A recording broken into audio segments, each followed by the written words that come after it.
bem-vindo a mais um vídeo. E hoje eu vou dar continuidade à leitura deste livro. Já tem outros vídeos aqui no canal, fazendo tanto o unboxing quanto contando uma das histórias que estão aqui nesse livro.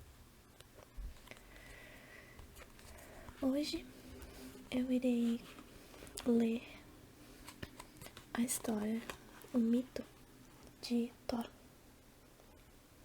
o deus do trovão, como alguns já conhecem.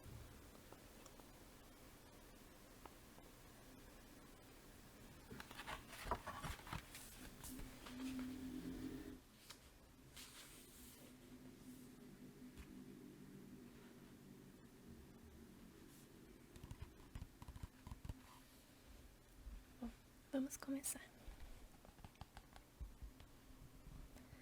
Thor, ou Thor, é uma das figuras mais importantes da mitologia nórdica, filho de Odin e Jord, e deus guerreiro por excelência. Thor é o arquétipo do guerreiro leal e honrado. Ele é o defensor infatigável dos deuses Aesir e de sua fortaleza, Asgard, contra as invasões dos gigantes que, em geral, são inimigos dos deuses. Ninguém é mais adequado para essa tarefa que Thor. Sua coragem e senso de dever são inabaláveis, e sua força física é praticamente inigualável. Thor é facilmente reconhecido por sua barba ruiva e por estar sempre carregando o martelo mágico de cabo curto, Mjolnir, de grande poder destrutivo e que sempre volta para suas mãos após ser retirado. Para manuseá-lo, é preciso usar luvas de ferro especiais. Além disso, ele tem um cinto mágico que dobra sua força, que já é imensa.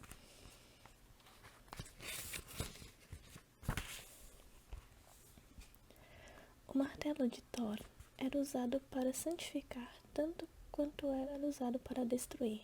E, na verdade, essas duas propriedades eram uma e a mesma, já que qualquer purificação envolve necessariamente o banimento de forças ou elementos hostis. A bênção dos casamentos, por exemplo, era realizada por meio de seu martelo. O deus do trovão faz incursões frequentes ao mundo dos gigantes. Sempre viaja em um carro puxado por duas cabras, Tangnissir e Tangniost, que em caso de emergência também servem de alimento, porque ressuscitam de seus ossos. Esses animais poderiam ser sacrificados ao pôr do sol e ressuscitar na manhã seguinte, desde que fosse tomado cuidado de colocar os ossos sem quebrar nas respectivas peles e abençoá-las com o martelo. O inimigo particular de Thor é Jormungand, a enorme serpente marinha que circula Midgård, o mundo da civilização humana. Thor e Jormungand finalmente se enfrentarão durante o Ragnarok, quando nenhum dos dois sobreviverá. Spoilers! Além de seu papel como guerreiro, modelo e defensor da ordem da sociedade e de suas ambições, Thor desempenhou um grande papel na promoção da agricultura e da fertilidade. Dizem que Thor preside o ar, que governa os trovões e os raios, os ventos e as chuvas, o clima agradável e as colheitas. Sua esposa, Sif, raramente mencionada, é conhecida principalmente por seus cabelos dourados, o que certamente é um símbolo para os campos de grãos. Seu casamento é, portanto, um exemplo do que os historiadores da religião chamam de hierogamia, o casamento divino, que, particularmente, entre os povos indo-europeus, geralmente ocorre entre um deus do céu e uma deusa da terra. A fecundidade da terra e a prosperidade concomitante do povo são resultados da união sexual do céu e da terra. E essa é a parte que fala de Thor.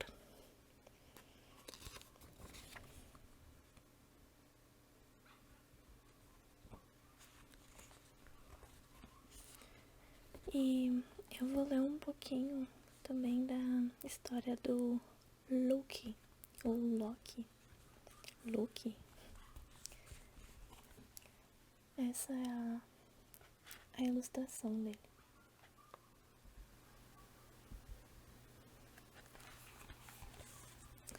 Vamos lá. Eu vou sussurrar um pouquinho dessa vez. Loki. Loki é o deus mais capcioso e ambivalente da mitologia nórdica. Ele ocuparia uma posição única entre os deuses, gigantes e outros tipos de seres espirituais que povoavam a região nórdica antes do cristianismo. Loki é filho do gigante Valbaldi e de Laufey, que poderia ser tanto uma deusa quanto uma gigante.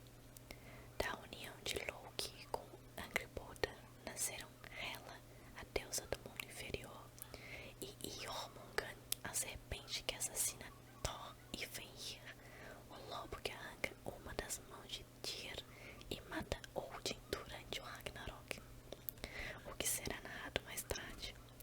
Além dos filhos já citados, Loki também é mãe, sim, mãe, do cavalo xamânico de Odin, Sleipnir.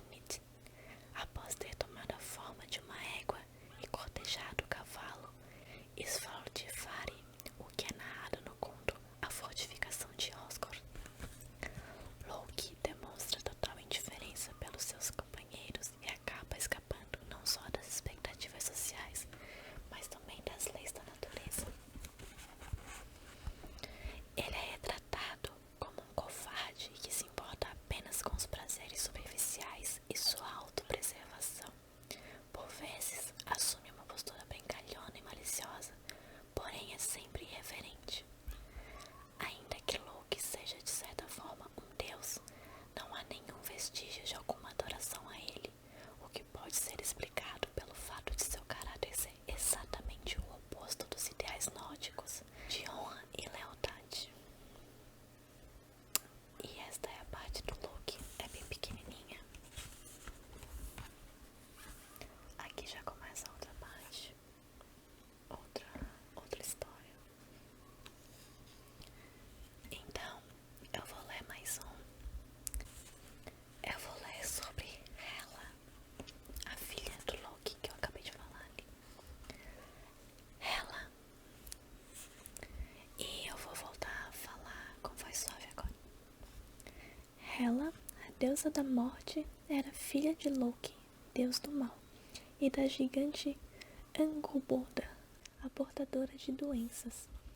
Ela veio ao mundo em uma caverna escura em Jotunheim, junto com a serpente Jormungand e o terrível lobo Fenris, o trio considerado como emblemas da dor, do pecado e da morte. No devido tempo, Odin tomou conhecimento da terrível ninhada que Loki estava acalentando e resolveu expulsá-los da face da terra. A serpente foi lançada ao mar, onde suas contorções causavam as mais terríveis tempestades. O lobo Fenris foi acorrentado, graças a Tyr, e Hela, a deusa da morte, foi lançada nas profundezas de Niflheim, onde Odin deu a ela o poder sobre os 9 mundos. Nesse reino, que estava situado sob a terra, era possível entrar após uma dolorosa jornada pelas estradas mais difíceis das regiões frias e escuras do extremo norte.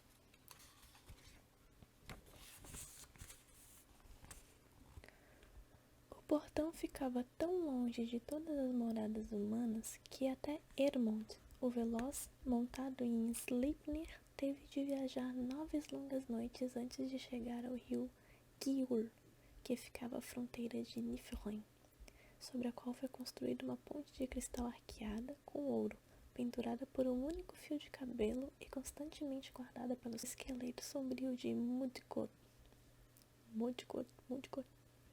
que fazia todos os espíritos pagar um pedágio de sangue para poderem passar. Os espíritos geralmente cavalgavam ou passavam por essa ponte montados em seus cavalos ou nas carroças que haviam sido queimadas na pira funerária. E as raças do norte tinham o cuidado de prender nos pés dos que partiam um par de sapatos especialmente fortes, chamados de sapatos de Hela, para que eles não sofressem durante a longa jornada por estradas irregulares.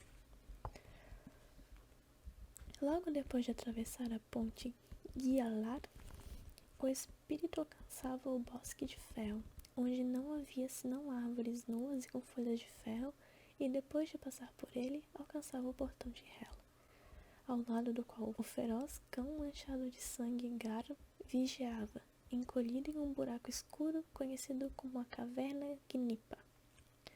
Essa deusa tinha muitas moradas diferentes para os convidados que a visitavam diariamente, pois recebia não apenas criminosos de todos os tipos, mas também aqueles que tiveram a infelicidade de morrer sem derramar sangue.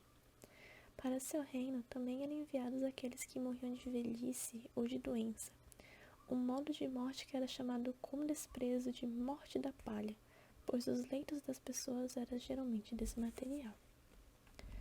Embora os inocentes fossem tratados com gentileza por ela, não é de se admirar que os habitantes do norte tremessem com o pensamento de visitar sua morada triste. Por isso, os homens preferiam morrer pela lança ou atirar-se de um precipício, e as mulheres não recuavam de medidas igualmente heróicas. No extremo de sua tristeza, não hesitavam em atirar-se de uma montanha ou de cair sobre as espadas que lhes eram dadas no casamento, para que seus corpos fossem queimados com o daqueles a quem amavam e seus espíritos fossem liberados para juntar-se a eles no brilhante lar dos deuses. No entanto, outros horrores aguardavam aqueles cuja vida havia sido criminosa ou impura. Esses espíritos eram banidos para Nostromo, o cordão dos cadáveres, onde vagavam em correntes geladas de veneno através de uma caverna cheia de serpentes, cujas presas venenosas estavam viradas para eles. Depois de sofrerem incontáveis agonias, eram levados ao caldeirão de Vergelmir, onde a serpente Nidhogg parava por um momento de roer a árvore Yggdrasil para se alimentar de seus ossos. E assim termina um pouco da história de Hela. Bom, então eu vou ficando por aqui com a história desses 3 deuses, embora Loki não seja exatamente considerado um deus, mas é isto. Eu espero que vocês tenham gostado de aprender um pouquinho sobre esses seres, sobre um pouquinho da mitologia nórdica. E se vocês gostarem, digam pra mim aqui embaixo se querem ouvir mais histórias desses livros com estes contos, ou se preferem a leitura de outros livros, outros contos. Deixe sua opinião pra mim, que ela vai ser bem importante.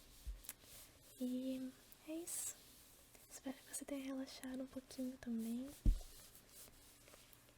Não esquece de deixar um gostei se você gostou, se inscrever se você não for inscrito e desejar isso.